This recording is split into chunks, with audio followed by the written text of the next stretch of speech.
Voilà, je voudrais partager avec vous quelques pensées. Et une pensée qui est venue sur mon cœur, c'est la similitude entre le monde de la création à la Genèse et notre monde aujourd'hui. Je voudrais vous parler du moment où Dieu a mis tout en œuvre à la création et le moment où Dieu a mis tout en œuvre dans notre cœur. Et je vous invite à lire ce passage dans la Genèse au chapitre 1 et au verset 26. Puis Dieu dit, « Faisons l'homme à notre image, selon notre ressemblance, et qu'il domine sur les poissons de la mer, sur les oiseaux du ciel, sur le bétail, sur toute la terre, et sur tous les reptiles qui rampent sur la terre. » Dieu créa l'homme à son image, il le créa à l'image de Dieu. Il créa l'homme et la femme. Dieu les bénit à la suite, et Dieu leur dit, « Soyez féconds, multipliez, remplissez la terre et l'assujettissez. Et dominez sur les poissons de la mer, sur les oiseaux du ciel et sur tout animal qui se meut sur la terre. » Au verset 31, Dieu vit tout ce qu'il avait fait et voici, cela était très bon. Ainsi il y eut un soir, il y eut un matin et ce fut le 6e jour. Dieu dit, faisons l'homme à notre image. C'est dans les premières phrases. Et il y a quelque chose qui m'interpelle. D'abord, c'est faisons, c'est plusieurs. Donc ça confirme la Trinité. Et faisons l'homme à notre image, à notre ressemblance. Il y a des fois des questions que je me pose et je me dis, mais comment Dieu qui nous a créés, comment est Dieu? À quoi ressemble-t-il?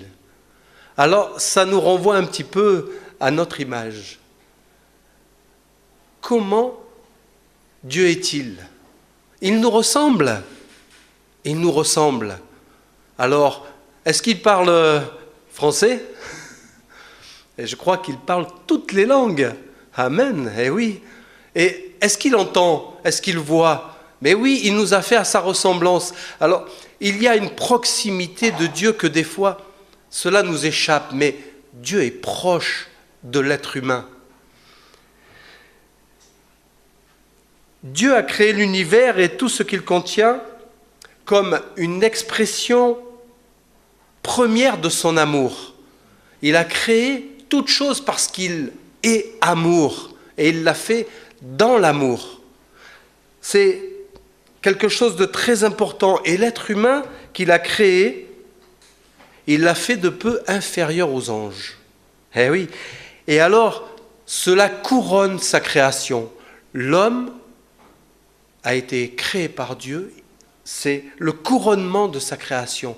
Voyez l'importance que nous avons aux yeux de Dieu. Nous sommes chers à ses yeux, nous avons du prix à ses yeux. Et c'est quelque chose que des fois j'oublie. Et je me dis, quand je vois le monde et ma vie, quelle importance. Est-ce que Dieu prend soin de moi? Est-ce que Dieu pense à moi? Mais je crois que le prix que Dieu a payé, la mort de Jésus à la croix, nous révèle le prix que nous avons à ses yeux. Oui, Dieu est plus proche que ce que nous croyons. Dans la Genèse au chapitre 2, au verset 8, il nous est parlé donc du jardin d'Éden. Et on va lire ces quelques versets. « Puis l'Éternel Dieu planta un jardin en Éden du côté de l'Orient, et il y mit l'homme qu'il avait formé. L'Éternel Dieu fit pousser du sol des arbres et toute espèce agréable à voir et bon à manger. Et l'arbre de la vie au milieu du jardin, et l'arbre de la connaissance du bien et du mal. L'Éternel Dieu, au verset 15, prit l'homme et le plaça dans le jardin d'Éden pour le cultiver et le garder. Dieu donna cet ordre à l'homme, tu pourras manger de tous les arbres du jardin, mais tu ne mangeras pas de l'arbre de la connaissance du bien et du mal, car le jour où tu en mangeras, tu mourras. Quand on entend ces paroles, est-ce que nous sommes dans une pensée, j'allais dire, d'un Dieu qui commande, un commandement qui est négatif? Peut-être nous allons dire, c'est un juge. Dieu est un législateur, il est dur. Mais si nous regardons de près la parole de Dieu, en réalité, il nous faut voir autrement. Moi, je préfère voir Dieu qui nous dit « Tu pourras manger de tous les arbres du jardin. » Wow! Quelle grâce! Dieu a créé ce monde merveilleux en Éden avec des choses extraordinaires et il dit à l'homme « Mais tu pourras manger de tous les arbres du jardin. » Cela change notre façon de voir comment est Dieu. Et je dirais même plus, Dieu est bon envers l'homme. Dieu est plein d'attention. Il a fait des fruits extraordinaires. Même encore aujourd'hui, nous pouvons, à l'œil nu, voir dans la création l'amour de Dieu. La parole nous le dit, nous le révèle. Ne voyons pas à l'œil les merveilles de ce que Dieu a créé, ce monde. Souvent, nous avons l'impression que Dieu est lointain, que Dieu est, c'est vrai, ce Dieu qui dit ce qu'il faut faire, ce qu'il ne faut pas faire. Mais nous nous trompons. Dieu place des limites comme mesure de sécurité et de préservation dans la création. C'est là ce qui est important et c'est encore dans l'amour de Dieu pour chacun.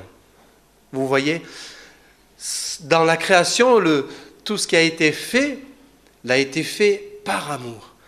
Et aujourd'hui, nous qui sommes devenus chrétiens, nous qui avons été transformés, changés, qui sommes une nouvelle création, nous pouvons comprendre aussi que c'est comme si nous étions revenus dans le jardin d'Éden et que Dieu nous place au milieu de ce monde.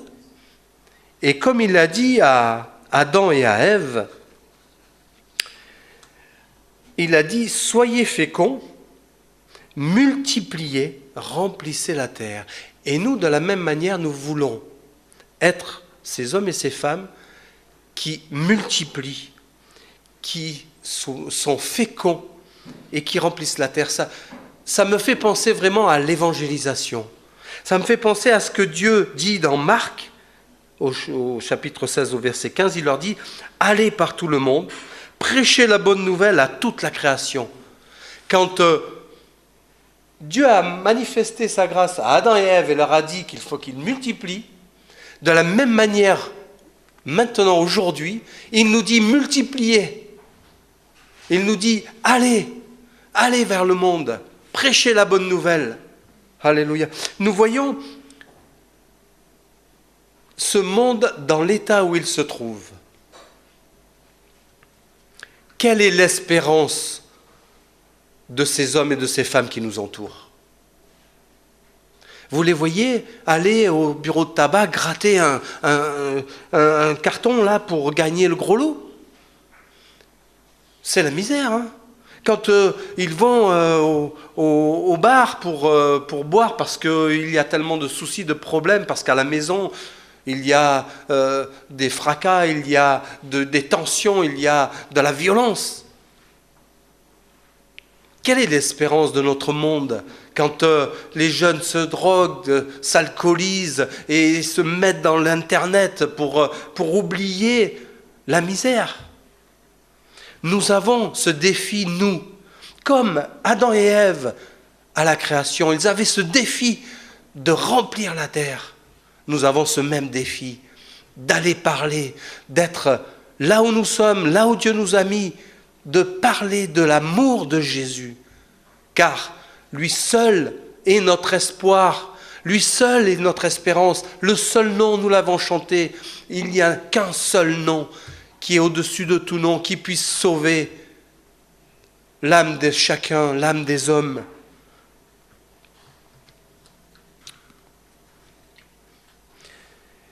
Quand Dieu a dit à l'homme,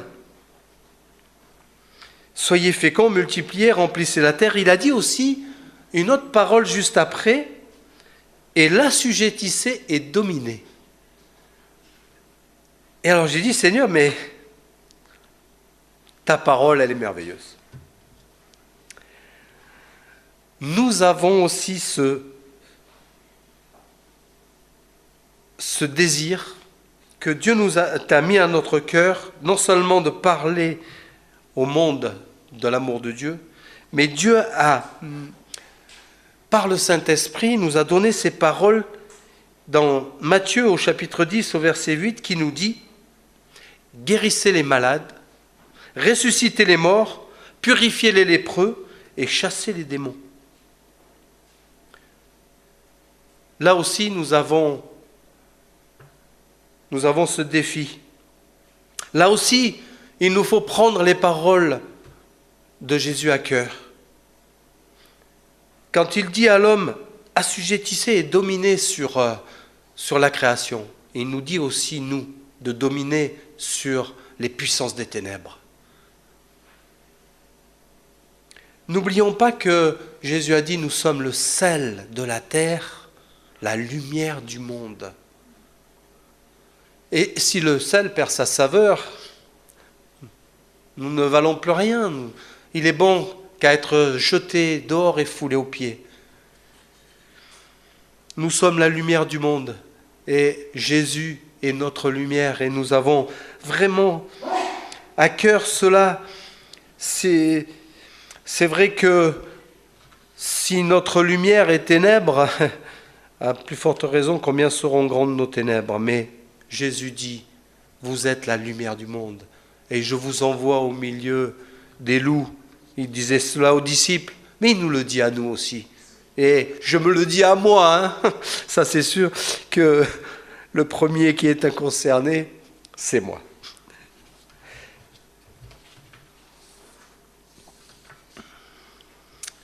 Il y a aussi un verset dans ce que nous avons lu qui nous parle de que Dieu a fait dans cette création. Il nous a parlé de ce qu'il ne fallait pas faire. Tu ne mangeras pas de l'arbre de la connaissance du bien et du mal, car le jour où tu en mangeras, tu mourras. Il a dit ça à Adam et Ève, et nous connaissons les conséquences de ce qui s'est passé. Le péché est entré dans le monde, ils ont perdu ce jardin qui était merveilleux, et les conséquences sont venues jusqu'à nous aujourd'hui. Le monde est voué à la destruction à cause du péché. Je veux parler de cela parce que Dieu aussi, dans sa parole, depuis la Genèse jusqu'à l'Apocalypse, Dieu nous donne ce commandement. Tu ne mangeras pas de l'arbre de la connaissance du bien ou du mal, car le jour où tu en mangeras, tu mourras. Quel est ce commandement ? Si vous lisez attentivement, et en particulier les épîtres de Paul, il nous dit beaucoup de choses qui est en relation avec le monde. C'est-à-dire, si nous vivons selon la chair, nous mourrons. Mais si par l'esprit nous faisons mourir les actions du corps, nous vivrons. Car tous ceux qui sont conduits par l'Esprit de Dieu sont fils de Dieu. Il y a un texte que j'aime particulièrement dans le Nouveau Testament, c'est à 1 Jean 2,15 qui nous parle de quelque chose d'important dans notre vie, et pour moi, c'est quelque chose de capital. Il nous dit « N'aimez point le monde, ni les choses qui sont dans le monde. » Car si quelqu'un aime le monde, l'amour du Père n'est point en lui. Alors après, il nous dit « Car tout ce qui est dans le monde, la convoitise de la chair, la convoitise des yeux, l'orgueil de la vie, ne vient point du Père, mais vient du monde. Le monde passe, sa convoitise aussi. Mais celui qui fait la volonté de Dieu demeure éternellement. » L'histoire de la femme de Lot est frappante de ce point de vue-là. Il y a pour nous aussi une tendance, enfin pour moi en tout cas, une tendance à regarder autour de moi et à me plaindre. Je voudrais bien une grosse moto parce que j'en ai une petite. Je voudrais bien une grande maison avec beaucoup d'argent.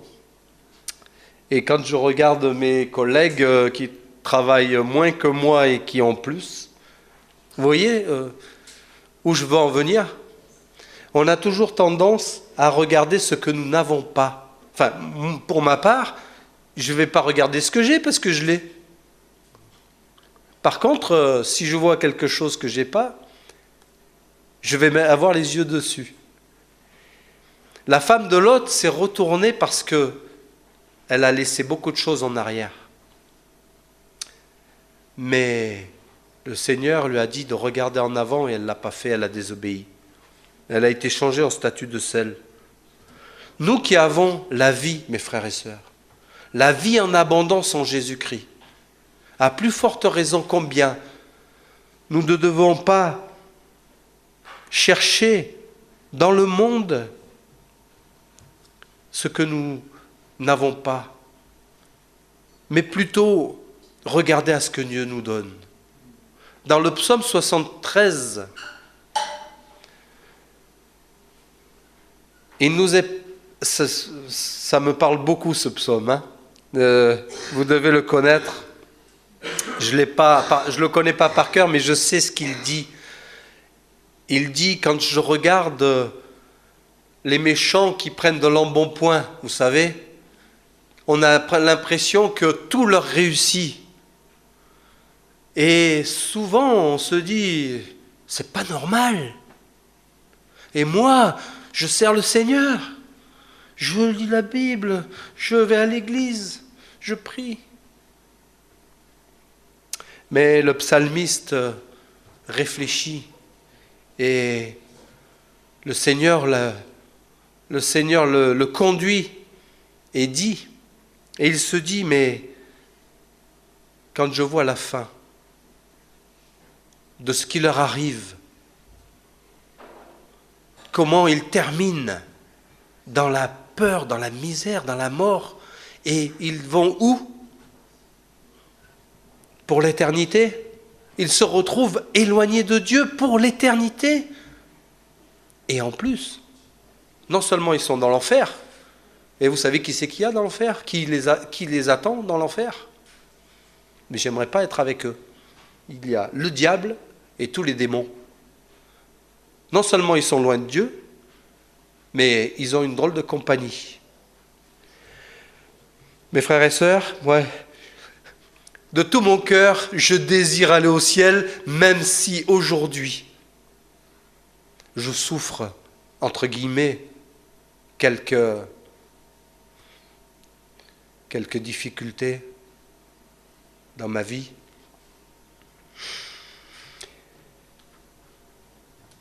Le Seigneur nous dit, et tout le long de la Bible, d'avoir les yeux fixés sur lui. Il y a encore l'exemple de Pierre qui marchait sur l'eau. Et vous savez très bien ce qui s'est passé. Il a marché sur l'eau, mais c'est merveilleux, extraordinaire. Et je crois que nous pouvons marcher sur l'eau. Non seulement physiquement, mais aussi spirituellement. nous pouvons voir la gloire de Dieu se manifester dans notre vie. Seulement, voilà, il nous faut regarder à Jésus. Et si jamais nous regardons à ce qui se passe autour de nous, si nous tournons les regards vers le monde, parce qu'il y en a un qui veut bien que nous regardions vers les choses du monde, qui a des petites étincelles, des petites lumières qui s'illuminent, qui nous attirent, et qui voudrait nous faire tomber. Quand Pierre a regardé à lui-même et à ce qu'il y avait autour, il a coulé. Mais Jésus était encore là pour le retirer et pour le remettre dans la barque. Je crois que le Seigneur nous interpelle de plusieurs manières. Tout m'est permis. Dieu n'est pas un Dieu qui est avec le fouet. Non, tout m'est permis.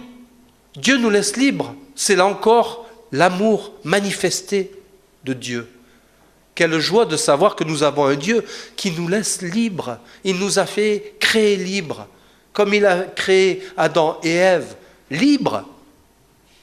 Libres de manger tous les arbres de la forêt, du jardin d'Éden, mais pas celui de l'arbre de la connaissance du bien et du mal. Il nous a fait libres.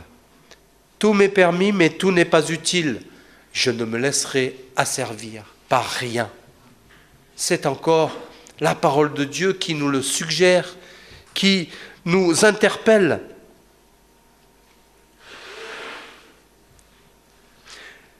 C'est vrai que souvent nous sommes, enfin, moi je sais que je suis souvent, et ma femme peut le confirmer, un peu dépité, un peu las, un peu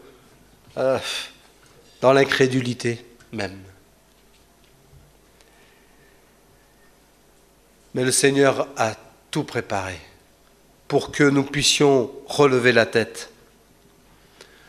Il nous dit de nous battre avec les armes spirituelles. Il nous a tout donné, il a tout accompli à la croix pour que nous ayons la victoire en Jésus. Peut-être êtes-vous dans un moment difficile dans la foi. Peut-être vous reconnaissez que vous avez manqué le but, le chemin. Peut-être êtes-vous dans une situation où vous vous sentez éloigné de Dieu. Ça m'arrive. Ça m'arrive souvent. Mais je sais que je peux regarder à Jésus parce qu'il est allé sur la croix pour me pardonner et pour me remettre dans sa maison, dans sa présence. Comme le fils prodigue, il a les bras ouverts. Si vous avez manqué le chemin, si vous êtes sur un chemin de traverse, Jésus est encore là aujourd'hui. Il est mort à la croix pour nous pardonner et pour nous remettre sur le chemin qui mène à la vie.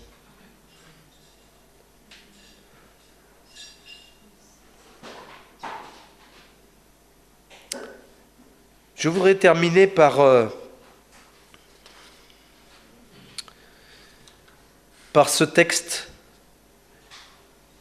dans Éphésiens 6 au verset 10 qui nous dit « Au reste, fortifiez-vous dans le Seigneur par sa force toute puissante, revêtez-vous de toutes les armes de Dieu afin de pouvoir tenir ferme contre les ruses du diable. » Et après, il nous fait donc cette explication, car nous n'avons pas à lutter contre la chair et le sang, mais contre les dominations, les autorités, les princes de ce monde de ténèbres. C'est pourquoi prenez toutes les armes de Dieu. Mes frères et sœurs, et je me le dis à moi-même, c'est vrai que souvent nous avons l'impression de perdre devant l'adversaire. Mais je crois qu'il faut nous remettre cette parole dans le cœur. Nous avons tout pleinement en Jésus. Il a préparé toutes choses. Les armes sont à nous. Nous devons les prendre pour vaincre. Et alors, nous pourrons aller prêcher la bonne nouvelle. Tout le monde doit, prêcher la bonne nouvelle, on pense que c'est que pour les pasteurs. Mais nous avons, chacun pour notre part, ce commandement de parler de l'amour de Jésus, là où nous sommes, où que nous soyons. Et pour cela, Dieu a tout fait. Alors, tenons ferme dans la foi. Et si nous tombons, il nous relève. Mais le message d'aujourd'hui, le message que Dieu veut nous faire passer, c'est aller par tout le monde, prêcher la bonne nouvelle et surtout, et aussi, guérissez les malades, ressusciter les morts, purifier les lépreux, chasser les démons. Ça, c'est ce que Dieu veut pour nous aujourd'hui.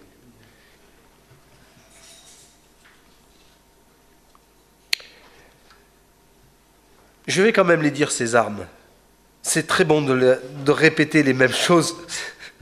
Alors, je vais aller jusqu'au bout. C'est pourquoi prenez toutes les armes de Dieu afin de pouvoir résister dans les mauvais jours et de tenir ferme après avoir tout surmonté.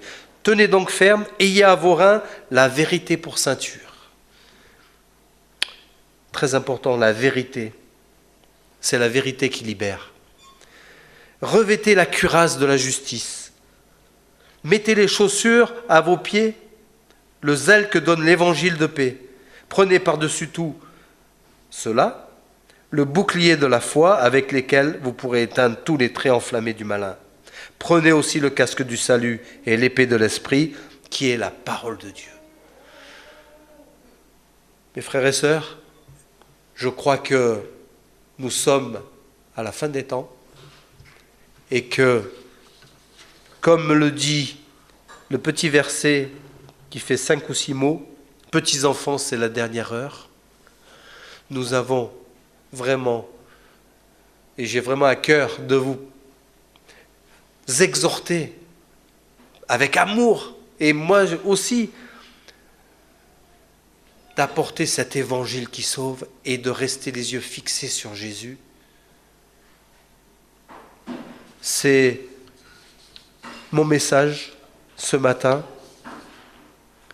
Ce que Dieu a fait hier, en Adam, en Ève, dans la création, il veut le faire aujourd'hui, dans nos cœurs et dans nos vies. Nous préserver du mal et nous faire aller de l'avant pour qu'un jour, tous ensemble, nous soyons auprès de lui et il pourra nous dire, venez dans la présence de Dieu parce que vous êtes mes enfants.